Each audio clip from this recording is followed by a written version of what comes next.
I'm Susanna Pock, and my official title is I'm the PA to the CEO, and I'm also the administrator for the team. My role is to make everybody look great, it's to have fun, but more importantly it's just to make sure that the team are well looked after and their well-being. I love the humour, but most importantly what I love about it is it's teaching me a lot as a person, not only as an EA or PA or administrator, but also as a person I'm growing, hopefully learning at the same time. It's so important to keep everybody up to date with what's going on out there, especially with what's happening around the world, but it's also happening here in New Zealand. So it's really important that people hear the truth and hear what's really going on behind it all. Family first expanding, which it is, and seeing so much more families coming forward, taking part in what we do and being involved. Hey, good job, Snooze.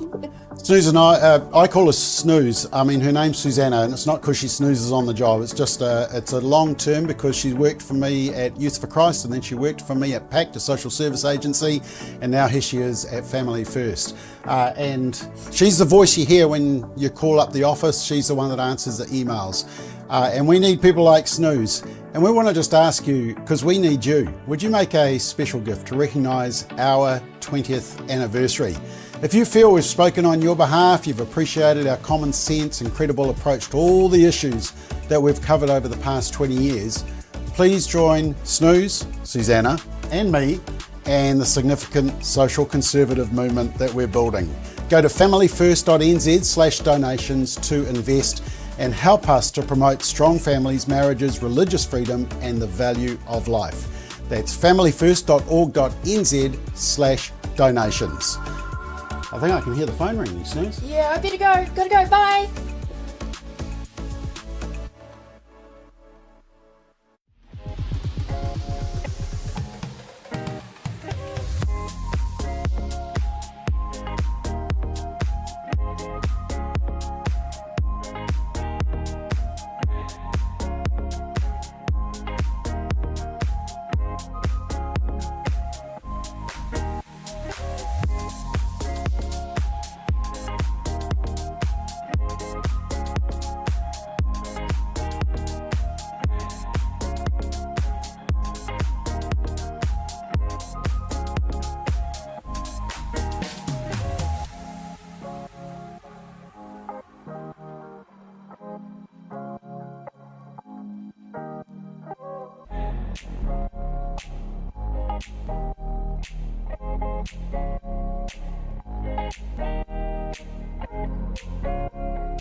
Good morning, everyone. Good morning from actually a very lovely Auckland. It's a beautiful day out there, and here I am in the Treehouse studio coming to you live, and it's just wonderful to have you here on solid ground. As you know, if you're a regular, we talk the political, the cultural, the social, the ethical issues of the day here and overseas, and we do it live. So if you're on the Family First YouTube or Facebook, your comments will come to me live here in studio, and so obviously I can take your comments, or if you've got questions on things which are happening, particularly here in New Zealand, ask me, and I'll do my best to answer them. I don't have to just simply talk about the things which are catching my eye. I will say this morning there's a few things I want to talk about. Obviously we've had the latest assassination attempt on Donald Trump. We've also had something around the Southern Poverty Law Centre, sort of major news actually in America, which New Zealand's not reporting. And speaking of reporting, I critique, if you will, one of the latest Herald and Police articles, which is basically, what would one say diplomatically, pushing out falsities in a situation that's quite serious. But before we do that, as you know, I always love to say good morning to those of you coming online. We've got Harrison, of course, who is often one of the first here. To Lynette, good morning. And Darren, lovely to have you along. Mike, good morning to you. We've got Catherine there. Foo Dogs Trucking, as they know, always puts a smile on my face. To Robin, good morning. Edmund, lovely to have you along. And I have to say it was a wonderful weekend. Good morning, Strong and him. Lisa, lovely to have you along. Rosie, sounds like it's excellent down there in Taupo as well. Bernice, lovely to have you along here. Dean, good morning. Oops, I pressed the wrong button. There go, we're pushing buttons wrong, left, right, and centre. And Catherine saying, hopefully I'll give people a tour. Look, I need to. I think I said early on. Oh, and Samuel, good morning. I might have to stop there as I keep joking. I'll spend all morning saying hello to everyone who watches. I do need to actually give you guys a tour. I think I said that very early on that I would actually go about and do a little video. I just need to get the time to do it actually, because it is pretty cool and it's changed quite a bit since I first set it up, as I put in more curtains, more lights, you name it. It's getting quite high tech here actually.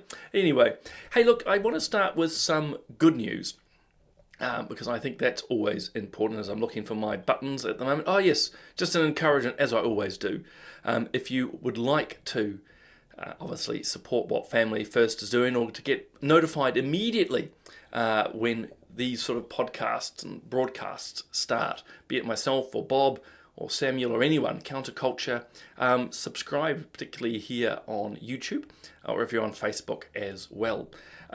Yes, and Foo Dogs Trucking is just saying he's asked Starmer, that's Keir Starmer, the Prime Minister in the UK, this is Donald Trump, to give the Falklands back to Argentina. I mean, absolutely ridiculous. And the Argentinians, look, they would love it back. But the Falkland Islands, I think, is like 98%, 99%. So no, we want to remain part of Great Britain. So look, this is classic Trump. Classic Trump. I just thought I'd share some good news. This is now 2 days old, but coming out of the UK. So you may remember a Labour woman by the name of, well, not a woman, she's also a member of Parliament, Kim Ledbetter, and a guy called Lord Falconer in the Lords were pushing another assisted suicide bill into the British system. Long and short, it's being defeated, in effect by process, we have to be honest. It ran out of time. The Lords couldn't agree whether it was safe enough or not, and time ran out considering it. So it is good news. As I say, I'd loved it to have been defeated outright. But as I understand it, basically the process ran out of time. The Lords just were not in agreement. So that's good news. Very, very good news. And as it says there, this is from Right to Life in the UK, who I know and have worked alongside. As they point out, many of the Royal College's professional bodies, doctors and others, were saying, look, this is such a bad idea. Such a bad idea. But I just thought, it's good news, which I think is marvellous. Peter, I think, is telling us you've been to the Falklands. I'm assuming Pebble Island is in the Falklands. I don't know my geography well enough. I think all I know is it Goose Green, where there was a battle at one point between the British and the Argentinians. But if you've been there, that is pretty cool, I have to say. And good morning to Justine. I see you coming in there as well. Look, as I say, no shortage.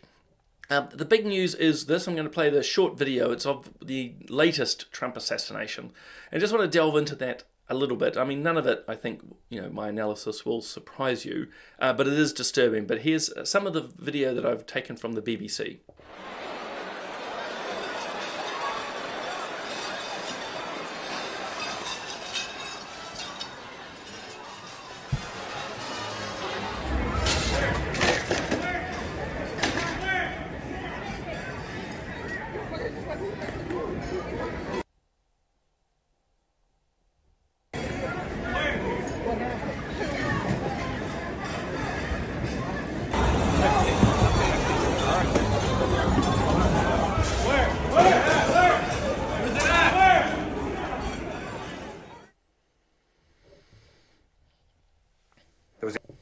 So all pretty disturbing. I mean, most of you would have seen that footage over the last few days. I mean, deeply disturbing at a whole host of levels. And I know, actually, as we're speaking at the moment, Cole Allen, he's the 31-year-old from California, is about to be before the court. It's clear from his manifesto that he hated Trump, he hated the administration, in a very warped sense of Christian justice, I have to say. I think that the first thing, in no particular order, is major questions have to be asked around security.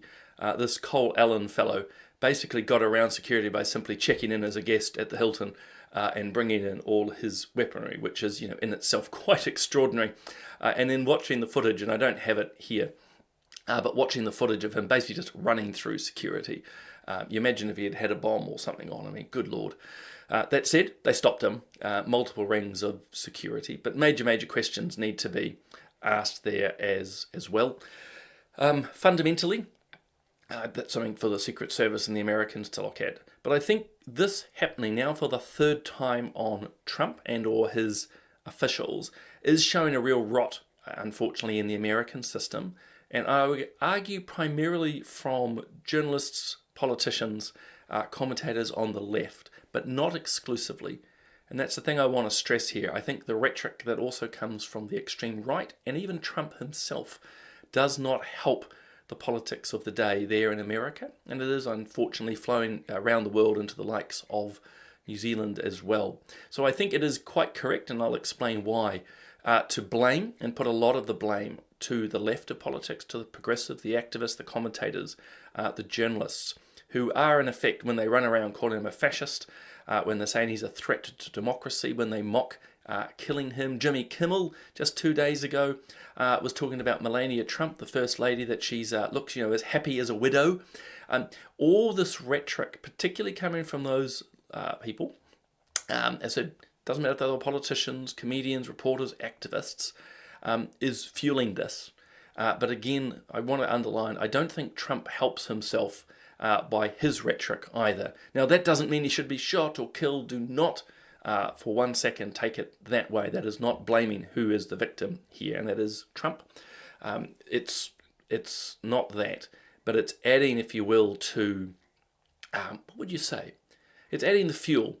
It's destroying the political discourse. But what we are problematically seeing is more and more violence in rhetoric, and you've seen it here in New Zealand. So a good example is this. Bob pulled it from TVNZ a few years ago, and let's be clear, this has not directly led to what happened 2 days ago. But you can see how, in this case, in New Zealand, people are effectively promoting, whether they like it or not, explicitly or implicitly, violence. This is great. Okay, Donald Trump's here, so let's say Donald Trump. It doesn't hurt. Put him down there. Or Does it have like a laser? I'm getting out of the way. I'm not sure it's actually that far. I feel like there needs to be a laser on this thing. Or do you, Well, okay. this is. Oh! Hey! Yeah, I mean, you've probably seen that before. It's only a small example. But all of this adds up, particularly into the disturbed minds like the Cole Allens and the others. Add into that the young guy who shot and killed Charlie Kirk, and the list goes on. And so I think no matter the deflections which mainstream media and commentators and left-wing activists will try, they are directly impacting this. They are directly causing it, I'm afraid to say. And we need to push back against that, because the violent rhetoric, the acts of violence, are ratcheting up. And I suppose the other observation we can make is that the very groups who are supposedly anti-fascist, anti-racism, anti-violence, who talk about love and tolerance, are the ones facilitating the violence. By and large, you're not seeing the conservative or the right wing in America shooting and killing people at all. When they win or lose elections, they're not out screaming and protesting. So I suppose my encouragement, particularly to those who think of themselves as progressives or liberals, is to take a long look in the mirror, because the very causes they are anxious about, protesting about, are angry about, they're concerned about themselves. As I say, all these protesters on the street in America I'm talking about here, and there's an element here in New Zealand, screaming and yelling, and saying they want to tear down the system, they've got to get rid of the fascist Trump regime, are themselves acting as fascists from the way they dress, the way they act, and the violence that they enact against people they disagree with. And again, we just look at the Charlie Kirk situation. I mean, obviously a very disturbed young man, but fueled by the rhetoric that's around both mainstream and social media. So I think it's really disturbing, it's problematic, and it's, as I say, happening here in New Zealand. And I hope you can see this. This was actually done last year in response to the Charlie Kirk shooting from an X account called Swipe Right. He did it. Long and short, it's what they call the Overton window. It's sort of the distinctions between left and right, and you've probably seen it before. And long and short, it's just showing the evolution from basically the left and right being, well, what he's trying to say from the start is people who used to be sort of centre-left, the person in the middle up there on the top, more centre-left. But as time went on, particularly with what they call the Great Awakening, the left, or the far left, has, well, you said, run off, and has gone so far to the left now that a person who used to be in the centre has been yelled at and screamed at as a bigot. And then he said in 2025, and prescient for 2026 as well, they're now killing people. And this is a major problem.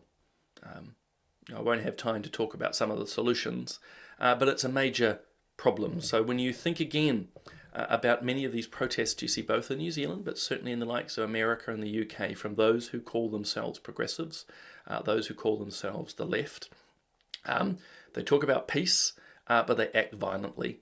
They talk about diversity, but they do not tolerate their own people.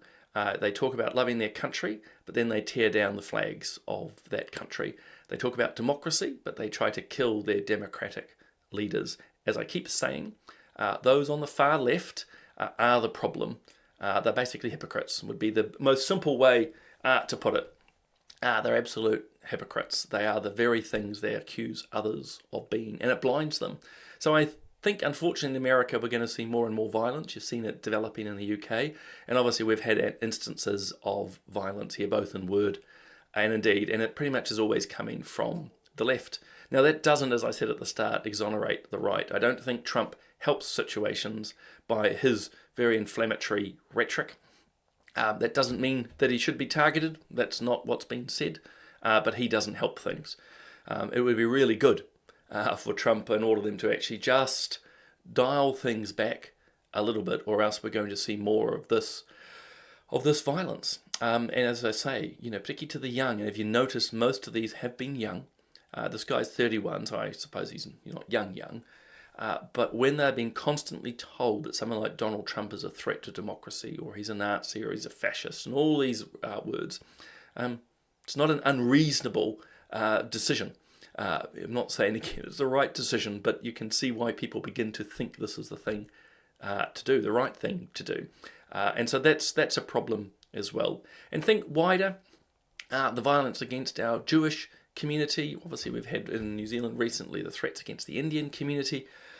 We are not sitting in a particularly good and happy space. And I think a big part of it, unfortunately, guys, is that, again, pretty much coming from the far left of politics, and particularly through the younger generation, who have been educated and told that violence is acceptable if it's to further their cause. Now, it's a classic Marxist position that you have to have a revolution. The ideas themselves are not enough. You have to actually act violently. You have to revolt and remove those who are in the way. And again, that's why you're seeing more and more violence. And here in New Zealand, it's manifested itself a few times, but the violence is mainly in language, as people run around screaming and yelling at people they disagree with, as they're targeting our Jewish community, which is absolutely appalling. And even seen it some targeting of our Iranian community now, people who are literally and actively supporting the Islamic regime, supporting Islamic terrorists. It is just nuts, absolutely nutty. I can see huge amounts of comments on this, so I may not be able to get to all of them, but I see one at the top here, which I think is actually another interesting point. It's another school teacher. And again, I suppose we shouldn't be surprised, simply because not only are they educating the young, well, some of them are, of course. I mean, there's some amazing teachers. My wife's one of them. But they are educating the young in these mad ideas. And of course, they're not, inoculated from it themselves. So very sad. Yeah. It's an interesting comment here from Alison saying, even though you're truthful like Jesus, you're still targeted. Yeah, I would say actually it's why Christians are being targeted more and more around the world, because they do speak the truth. It's as simple as that. And just as Christ did 2,000 years ago and was killed, there's no different now for his Christian followers. It's a real worry. And I'd say too, it's also one of the reasons, and it plays into anti-Semitism, why the Jews are targeted as well. So look, it's the canary in the coal mine, people, without losing one's rag or panicking. But you are seeing this breakdown in the social cohesion in the West, which is a real problem. You're seeing greater violence coming from the left, targeting particular groups, Jews, Christians, those on the right, conservatives. It's a real problem. And so we need to front it, and we start fronting it by speaking boldly, because as you might remember too, I've done a podcast 2 weeks ago now with Päivi Räsänen, that Finnish MP, a criminal now in the eyes of the Finnish law for talking about biblical marriage. These are some of the attacks. We're not talking, the violent attacks which we saw against the likes of Donald Trump, but it's still a violence, if you will. And then if I might, around this, it caught my eye, the ironies and the hypocrisies. Now, look, you may have your own thoughts. I mean, I certainly do around all three of them. I wouldn't put all three of them in the same camp myself. But I wanted to focus on, this is Amnesty International, running about, screaming about a predatory world order and putting these three gentlemen in the same box, which again, Amnesty's welcome to do. But of course, never forget, Amnesty International are basically a bunch of hypocrites, because they're very pro-abortion, they are very pro breaking down the family structure. They're not particularly good on the drug front. In fact, very supportive around transgender and basically, I would say, abusing of children through the use of the likes of puberty blockers and then surgeries. So Amnesty sits on no particularly moral front here to be opining around the nature of the world. Now, of course, they're welcome to. I'm a great free speech advocate, as you know, but I will just point out that it's just the hypocrisy that we've come to know. And as Catherine's noting, they're a shameful organisation, and I'm sad to say they are. There were once one of the foremost, if not the foremost, human rights, but they can hardly talk about human rights when they want to talk about what's happening in Iran or in Gaza, when they're silent on what's happening in the likes of Africa. They're very silent when it comes to what's happening to Christians in Africa. As they say, they are pro the trans rights lobbies, they are very pro-abortion. Basically, Amnesty International wouldn't know a human right if it hit them over the head. So look, probably gave them too much airtime because what they've got to say is pretty much irrelevant. Jumping to New Zealand, look, this is, first and foremost, I hope they find this person, Amber Bohanna, missing in Wellington. So I want to underline that. I think that's the first and foremost issue. So if you are in Wellington, if you've seen this person, let the police know. But the point I want to quickly touch on is truth. And both the police and the New Zealand Herald, as you can clearly see, are lying to you. Because this is not a woman, this is a man. Clearly a man. Anyone can see that. But they're deliberately, the media here, the Herald, and police, if they've reported this way, are deliberately misleading you. And so how would I even put, I've been trying to sit with this all morning, not for diplomatic reasons, but the importance of finding a person, the importance of accuracy to help find that person is second and secondary to pushing the falsity of the trans agenda. That's what I've been thinking about this morning. So they're not really concerned about Amber, really, or deeply enough, because they much prefer to use the opportunity to promote the trans agenda. I just find it mind-boggling. And it's similar, guys, when we get reports now in the news. Have you noticed how the police and then the media will and won't report different crimes? They won't tell you much about the person. Again, if they're trans, you get confused if it's a man or a woman. Ethnicity gets blurred out depending on which group it is. The religious motivations are buried depending on who it is. And I find it terrible and ironic, sad, worrying, particularly when there are calls for help. So obviously when the crime is done, we should be told who's done it. We see here and around the West a lot of avoidance.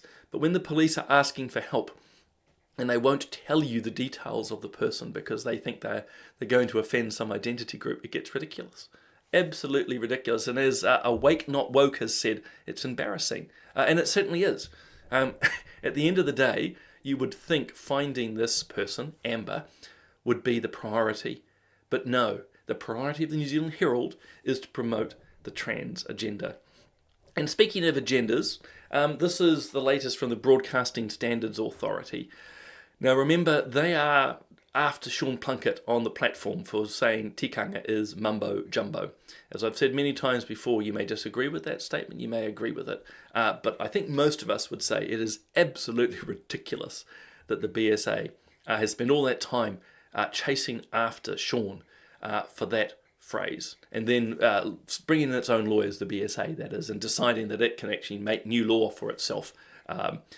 Ridiculous. So that's what the BSA is doing, chasing after Sean Plunkett. But when Right to Life here in New Zealand put in a complaint to the BSA around Radio New Zealand's reporting of latest abortion stats, they've dismissed the complaint. Now, obviously I'm biased, I'm very pro-life, I'm happy to put that out there. But what Right to Life was saying is in this RNZ report, it only pursued one side. It celebrated the increase of abortions. It brought in an abortionist called Simon Snook. He's infamous in this space. He celebrated and gave his view of why this was happening.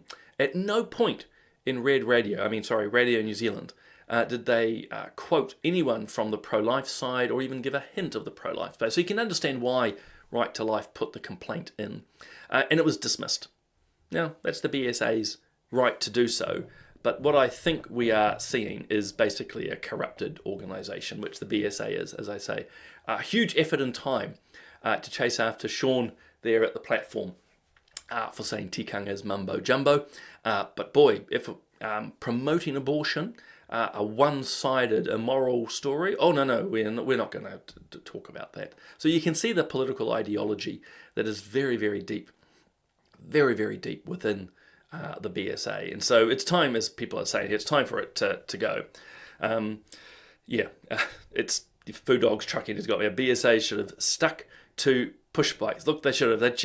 That's full of it. It'll be really good. I see there's some hints from the minister that they're actually going to shut it down, which is really good.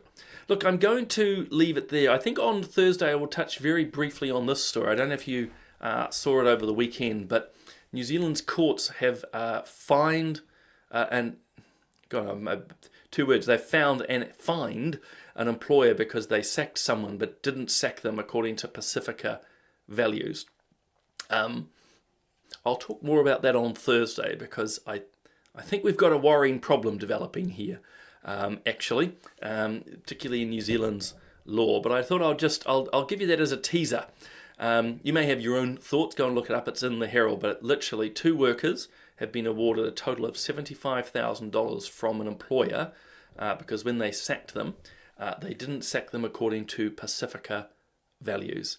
And I would just suggest to you quickly, wouldn't matter what the values are, it's extraordinary, isn't it? And here's a hint of what I'll be saying on Thursday. It's extraordinary that somehow now we have to be mindful of all and everyone's values when dealing with them. I think it's going a bit too far. Anyway, guys, I better leave it there. A reminder of my latest podcast with Professor Diana Kenny. She's a psychologist talking about the trans-social contagion. Really insightful. Done an interview with Alistair Rose. He's actually a winner of New Zealand's Bravery Star, talking about a ride that he's doing. Remember a ride for charity. Check it out. Bob and I, of course, are now back with the Anzac weekend over. So obviously Bob's back on tomorrow. He's prolifically writing, Bob. This is on Substack, as am I. So look, there is a lot going on as always. Thank you for joining me this morning. An absolute pleasure. I look forward to seeing you all again on Thursday morning.